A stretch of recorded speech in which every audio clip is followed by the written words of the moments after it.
In the vast expanse of the cosmos, where stars twinkled like diamonds scattered across an endless velvet canvas, there existed a realm unlike any other.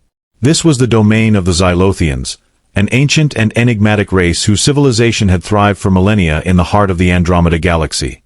Their world, a breathtaking sphere of shimmering opalescent clouds and crystalline spires that pierced through layers of iridescent atmosphere, stood as a testament to their unparalleled technological prowess and sophisticated culture. At the center of this magnificent empire ruled Queen Zanara, the most powerful monarch in recorded Zylothian history. Her presence commanded both awe and reverence, with her towering form reaching nearly 20 feet in height, adorned in flowing robes that seemed to capture and refract light like liquid rainbows. Her skin, a mesmerizing cascade of shifting colors, pulsed with an inner luminescence that spoke of her immense psychic abilities. 6 elegant limbs moved with precision and grace, while her elongated head bore intricate patterns that marked her royal lineage and centuries of accumulated wisdom. The queen's court was a marvel of architectural brilliance, housed within the celestial spire, a 1,000-foot-tall structure of living crystal that responded to the emotions of those within its walls. The chamber itself was a kaleidoscope of floating platforms and gravity-defying walkways, connected by streams of pure energy that danced through the air like ethereal ribbons. At its core floated the throne of eternity, a massive construct of interwoven quantum filaments that hummed with the collective consciousness of generations past. Among the thousands who served in the royal palace, one figure stood out despite his apparent insignificance. Captain Marcus Drake, a human from Earth, had found himself serving in the Queen's elite guard through circumstances that remained shrouded in mystery. Standing at 6 feet 2 inches with broad shoulders and piercing blue eyes, he cut an imposing figure even among the towering Zylothians. His uniform, a blend of human military design and Zylothian technology, marked him as different from the others, not just in species, but in status. Marcus had arrived on Zylothia 5 years prior, plucked from his reality during a classified military operation gone wrong. Through trials and tribulations that tested both his physical and mental limits, he had risen through the ranks to become one of the Queen's personal guards. Yet despite his achievements, his position remained precarious, constantly questioned by those who believed a human could never truly understand or serve the needs of their advanced society. The day began like any other in the celestial spire, with a soft chiming of crystalline alarms signaling the start of the royal court's daily proceedings. Marcus stood at his post, positioned precisely 12 paces from the throne of eternity, his posture rigid with military precision. Around him, the court bustled with activity. Advisors floated between stations, holographic displays materialized and dissolved in mid-air, and the subtle hum of quantum processors filled the chamber with an almost musical quality. Queen Zanara ascended to her throne with her usual regal bearing, her color-shifting skin taking on deep shades of indigo and violet, colors that Marcus had learned indicated contemplation mixed with mild irritation. Today's agenda promised to be particularly challenging, as representatives from the neighboring Vortax system were scheduled to arrive for crucial trade negotiations. The tension in the air was palpable, even affecting the normally stable gravity fields that maintained the chamber's delicate balance. As Marcus maintained his vigilant stance, his mind couldn't help but drift to the events of the previous week. A minor security breach in the lower levels of the spire had resulted in the theft of several classified data crystals. While the incident had been contained quickly, Marcus knew that the Queen held him personally responsible for any lapses in security protocol. The memory of her disapproving gaze still burned in his mind, a silent reminder of his perceived failures. The morning proceeded with typical efficiency until an unexpected ripple disturbed the chamber's carefully maintained harmony. One of the junior advisors, a young Zylothian named Kael'thik, approached the throne with uncharacteristic haste. His normally calm demeanor was replaced by visible agitation as he projected a series of urgent holograms before the Queen. Marcus's training kicked in immediately, his body tensing as he scanned the room for potential threats. Queen Zanara's skin shifted rapidly through a spectrum of warning colors, crimson, gold, and electric blue, indicating mounting concern. Without speaking, she extended 2 of her upper limbs, causing the holograms to expand and clarify. Marcus caught glimpses of what appeared to be encrypted communications intercepted from the approaching Vortax delegation. The implications were clear. Today's negotiations might not be as straightforward as initially anticipated. The moment came without warning, shattering the carefully maintained order of the celestial spire.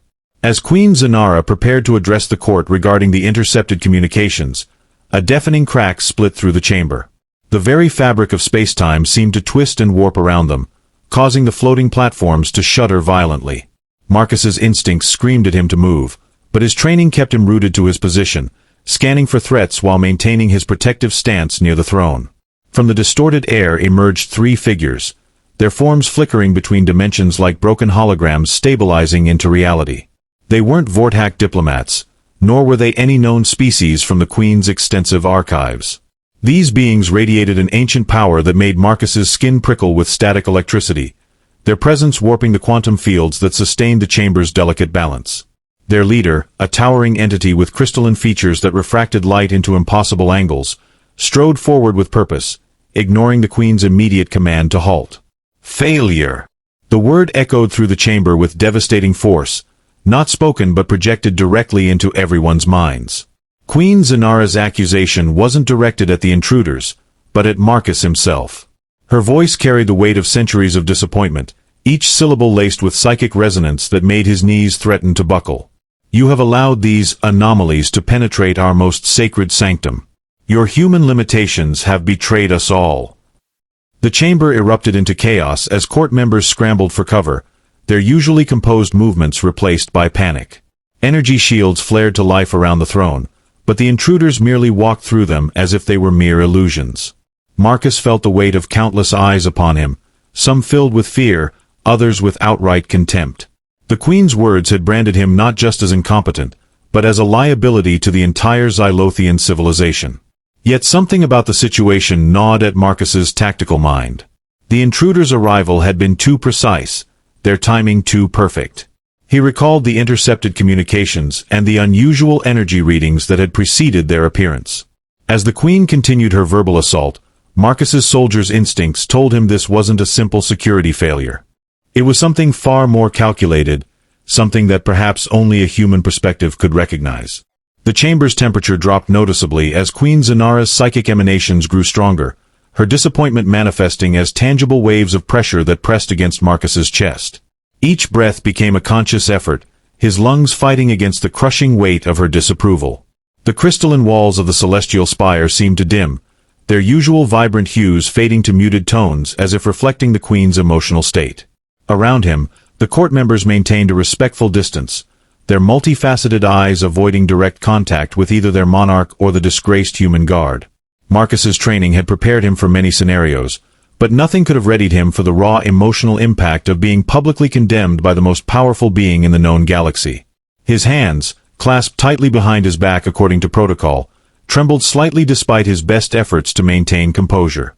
The Queen's words replayed in his mind, each syllable cutting deeper than any blade could: failure, weakness, human limitation. Yet beneath the surface of shame and humiliation, something else stirred within him, a spark of defiance born from years of proving doubters wrong. The intruders, now standing mere meters from the throne, watched the exchange with expressions that suggested neither amusement nor concern. Their crystalline leader tilted its head in a manner that seemed almost curious, studying Marcus with an intensity that made his skin crawl. The other two beings maintained perfect formation behind their leader, their forms occasionally flickering as if struggling to maintain stability in this dimension. Despite the Queen's condemnation, Marcus noted how their attention seemed divided, not entirely focused on the monarch, but rather oscillating between her and himself. A peculiar realization dawned on Marcus as he processed the scene unfolding before him. The intruders' arrival hadn't triggered any of the spire's automated defense systems, systems that should have activated the moment unauthorized entities breached the chamber's dimensional barriers. Furthermore, their movement patterns suggested familiarity with the spire's layout, almost as if they had studied its architecture extensively.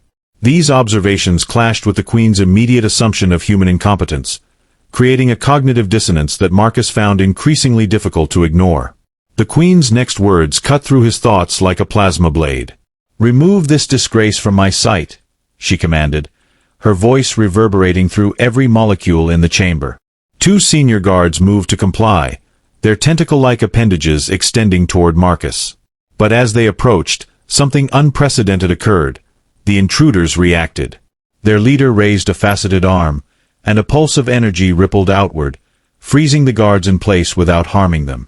"This human remains," the crystalline being declared, its voice resonating in perfect clarity despite lacking visible vocal apparatus. The statement hung in the air like a challenge, forcing everyone present to reassess their assumptions about the situation. Queen Zanara's coloration shifted rapidly through shades of warning orange and defensive green, her psychic aura crackling with barely contained fury. Yet Marcus noticed something remarkable. The intruder's attention remained fixed on him, their leader's multifaceted eyes boring into his soul with an intensity that suggested recognition, perhaps even respect. In that moment, Marcus understood that the true nature of this confrontation extended far beyond a simple security breach. The Queen's public condemnation, meant to establish dominance and order, had instead revealed a fundamental flaw in the Zylothian perspective: their inability to see beyond their own preconceptions about human capabilities. The intruder's intervention, whether friend or foe, had transformed Marcus from a mere failure into a pivotal figure in whatever cosmic drama was unfolding. His position, previously precarious, had become uniquely powerful, standing alone between two forces that defied conventional understanding. The chamber fell into an unnatural silence, broken only by the faint hum of quantum fields attempting to stabilize themselves. Marcus felt the weight of countless eyes upon him, yet his focus remained locked on the crystalline leader.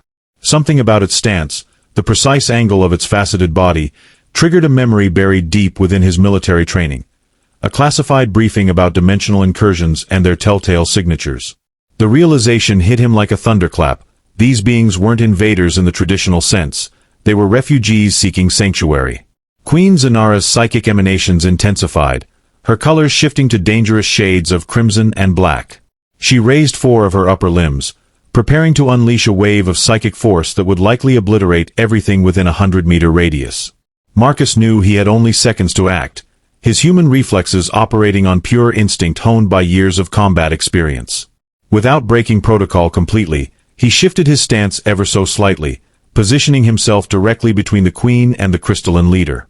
"Your Majesty," he began, his voice steady despite the crushing pressure of her disapproval, "these beings aren't here to conquer." The words hung in the air, daring to contradict the Queen's assessment. Around him, the court gasped collectively, their multifaceted eyes widening in shock at his unprecedented interruption. Marcus pressed on, drawing from every ounce of courage and knowledge he possessed. Their dimensional signature matches patterns we've observed in collapsing pocket universes. They're fleeing extinction, not initiating conflict. The crystalline leader's facets shimmered in what Marcus interpreted as approval, while Queen Zanara's reaction was immediate and severe. Her psychic backlash struck him like a physical blow, sending waves of agony through his nervous system. Yet instead of collapsing, Marcus stood firm, channeling the pain into resolve. His next action would define everything. He activated his personal shield generator, not to protect himself, but to extend a barrier around the crystalline beings. The energy field pulsed with a unique frequency he'd discovered during his research of Zylothian technology, one that resonated with dimensional stability. "What are you doing?" the Queen demanded, her voice carrying the weight of impending judgment. Marcus didn't hesitate, his human intuition guiding him where Zylothian logic failed. He began inputting commands into his wrist console, overriding standard security protocols with codes he'd memorized during his years of service. The chamber's quantum fields responded, stabilizing around the intruders and preventing further dimensional distortion. "You called me a failure," Marcus stated, his voice carrying an authority that surprised even himself. "But perhaps my human limitations allow me to see what your perfection cannot. These beings aren't our enemies. They're victims of forces beyond anyone's control." As he spoke, holographic displays materialized around them, showing real-time analysis of the intruder's energy signatures. The data confirmed his hypothesis. Their home dimension was collapsing, and their arrival had been a desperate attempt at survival.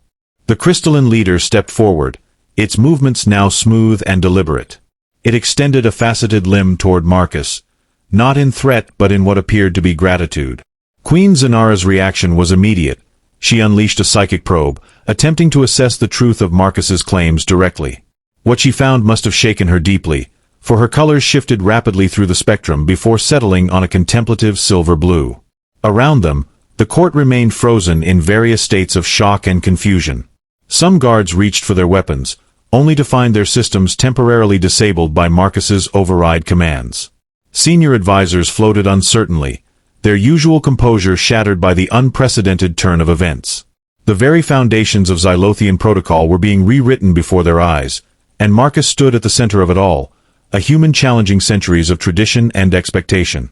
The crystalline beings began projecting images directly into the chamber's quantum field, visions of their dying universe, of civilizations consumed by dimensional collapse.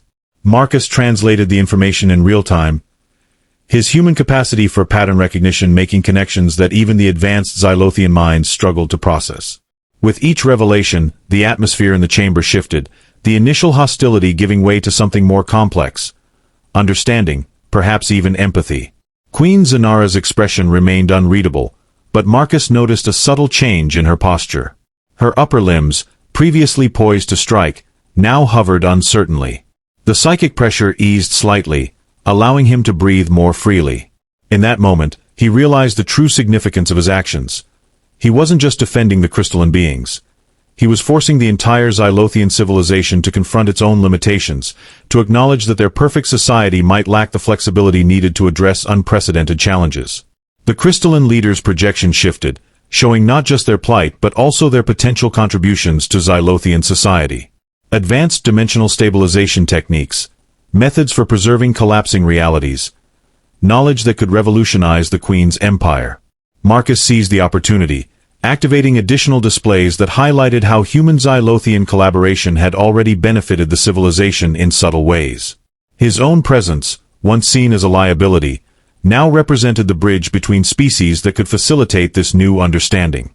As the presentation unfolded, Marcus felt the dynamics of the chamber transform. Court members began whispering among themselves, their initial shock giving way to cautious curiosity. Several advisors approached the throne, their projections suggesting they recognized the strategic value of the crystalline being's knowledge. The Queen's coloration shifted again, this time to deep purple hues that Marcus had learned indicated profound thought mixed with reluctant admiration. Yet the situation remained precariously balanced. While the tide of opinion seemed to be turning, Queen Zanara's pride and centuries of tradition still weighed heavily against complete acceptance. Marcus understood that his actions had created an impossible paradox. By succeeding where Zylothian logic had failed, he had simultaneously proven his worth while undermining the very foundation of their societal hierarchy. The Queen's next decision would determine not just his fate, but potentially the future of interdimensional relations throughout the galaxy. The chamber's atmosphere grew heavier with each passing moment, the quantum fields pulsing erratically as if mirroring the tension in the room. Queen Zanara's colors shifted through increasingly complex patterns, indicating a level of internal conflict rarely witnessed in Zylothian royalty. Marcus maintained his position, his human heart pounding against his ribs as he awaited her judgment. The crystalline beings remained motionless, their faceted surfaces reflecting the chamber's turmoil in fractured light patterns. Suddenly, a new presence manifested in the chamber. Ambassador Zyian, the Queen's most trusted advisor and oldest friend. His arrival was unprecedented during such crises, as protocol dictated his role as external observer rather than active participant. His entrance caused a ripple of surprise through the court, his normally fluid movements now hesitant and measured. Marcus noticed how the ambassador's coloration matched the Queen's exactly, a phenomenon he'd never witnessed in all his years of service. Ancient One, Zyian addressed the Queen using a title reserved for moments of supreme importance. Perhaps our human guardian has demonstrated not failure, but evolution. His words hung in the air, carrying implications that sent shockwaves through the assembled court. Several senior advisors recoiled visibly, their bioluminescent patterns flashing in distress. The suggestion that Zylothian society might need to evolve challenged centuries of established doctrine. Queen Zanara's response was immediate and fierce. Her psychic emanations surged, causing the chamber's gravity fields to fluctuate wildly. Evolution, she projected, her voice carrying the weight of countless generations. Or regression. Shall we abandon millennia of progress for the unpredictable nature of human intuition? The question wasn't rhetorical. It was a challenge to every Zylothian present, forcing them to confront their deepest fears about change and adaptation. Marcus felt the weight of their collective gaze intensify, but something remarkable happened. Rather than shrinking under their scrutiny, he found strength in their uncertainty. His human perspective, once considered a weakness, now offered a unique vantage point. He began to speak, not in defense of himself, but in explanation of the fundamental differences between human and Zylothian cognition. Your perfection is your limitation, he stated, his voice carrying surprising authority. Human imperfection allows for flexibility, for seeing beyond established patterns. We don't always follow logic. Sometimes we follow instinct, emotion, and yes, even failure. The crystalline leader added its own contribution, projecting images of successful collaborations between imperfect species throughout the multiverse. Each example showed how embracing diversity and apparent flaws had led to breakthroughs that perfect societies had missed. The chamber's quantum fields began to stabilize, responding to the influx of new information and perspectives. Several junior advisors started whispering calculations, their projections showing how human unpredictability could complement Zylothian precision. Ambassador TVYRK took another step forward, his movements now more confident. "Consider this," he suggested, addressing both the Queen and the court. "The humans' actions have achieved what our perfect systems could not. They've forced us to question our assumptions. Is that not the essence of true progress?" His words sparked a flurry of debate among the court members, their normally harmonious interactions giving way to passionate discussion. The Queen's coloration shifted to deep emerald, indicating intense contemplation. She turned her attention to Marcus, studying him with an intensity that made his skin prickle. "You stand there," she projected, "having broken every protocol, defied direct orders, and yet—" Her voice trailed off as she gestured toward the crystalline beings, who now projected detailed plans for dimensional stabilization technologies that could benefit the entire Zylothian Empire. Around them, the chamber's atmosphere continued to shift. Gravity fields stabilized, quantum processors hummed with renewed efficiency, and the crystalline walls began to regain their vibrant hues. The court members gradually resumed their positions, though their usual formal demeanor had been replaced by something more dynamic, a willingness to engage with uncertainty. Several guards lowered their weapons, while advisors began integrating the new information into their strategic projections. Marcus felt a strange sensation wash over him. Not relief, but recognition. He understood now that his role wasn't simply to prove his worth or defend the crystalline beings. He had become a catalyst for change, forcing an ancient civilization to confront its own limitations and consider new possibilities. The Queen's next words would determine not just his fate, but potentially the direction of Zylothian evolution itself. The chamber's quantum fields pulsed with increasing intensity as Queen Zanara's contemplation reached its peak. Her coloration shifted through a complex sequence that Marcus had never witnessed before, a pattern suggesting she was accessing memories and knowledge from deep within the collective consciousness of her ancestors. The crystalline beings responded in kind, their faceted surfaces refracting light in increasingly intricate patterns that seemed to resonate with the Queen's psychic emanations. Marcus felt the weight of history pressing down upon him, each second stretching into eternity as the Queen processed the unprecedented situation. Around him, the court members maintained a tense silence, their multifaceted eyes darting between the Queen, the crystalline beings, and himself. The air itself seemed charged with possibility, as if the very fabric of Zylothian society hung in the balance, waiting to be reshaped by the Queen's decision. The crystalline leader extended another faceted limb, this time toward Queen Zanara. Instead of threatening, the gesture seemed to offer something. Perhaps knowledge, perhaps understanding, or perhaps something far more profound that transcended both species' current comprehension. Marcus recognized the moment for what it was, a crossroads where tradition met evolution, where perfection encountered the beauty of imperfection, and where failure might transform into the greatest success of all. As the chamber's energy fields continued to dance with increasing complexity, reflecting the convergence of multiple destinies, Marcus understood that the true test wasn't about proving his worth or saving the crystalline beings. It was about demonstrating that sometimes the greatest strength lies in acknowledging one's limitations and embracing the unknown. The Queen's next words would echo through the ages, shaping not just individual fates, but potentially the future of interdimensional relations across the galaxy. Queen Zanara's voice finally emerged, not as a thunderous command but as a soft, resonant hum that seemed to vibrate through the very core of the celestial spire. "Perhaps," she began, her coloration shifting to a deep, contemplative indigo, "failure is not the end, but the beginning of something greater." Her words rippled through the chamber like a shockwave, causing even the crystalline walls to shimmer with an otherworldly glow.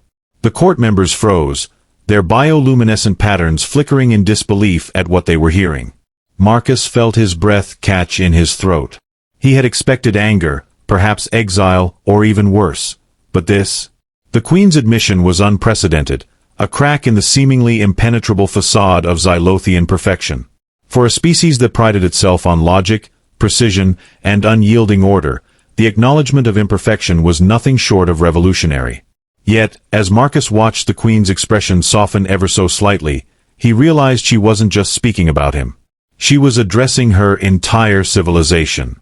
The crystalline leader responded by projecting a series of holographic symbols into the air, symbols that Marcus recognized from his briefings on ancient Zylothian texts.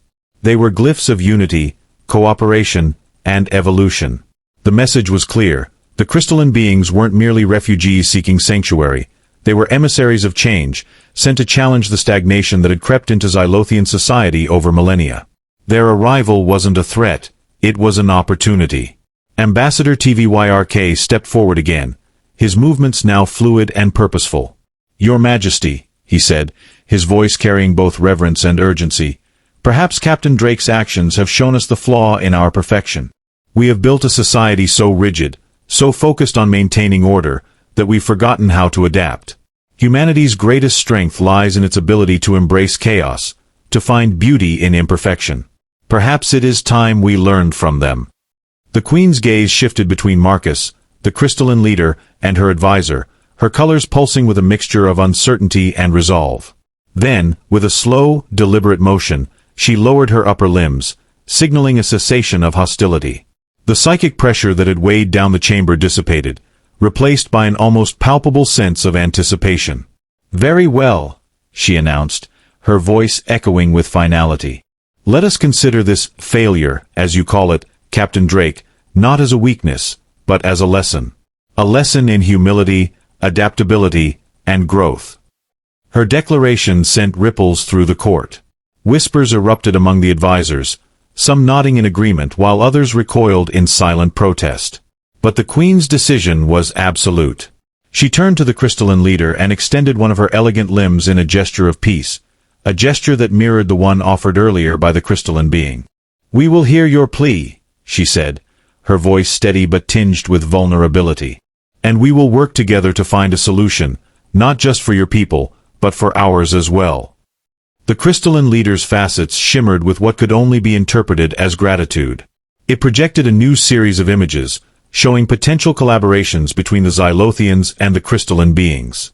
Advanced technologies, shared knowledge, and mutual protection, all possibilities that could strengthen both civilizations. The court members began to murmur excitedly, their initial resistance giving way to cautious optimism. Even the most skeptical advisors couldn't deny the strategic advantages of such an alliance.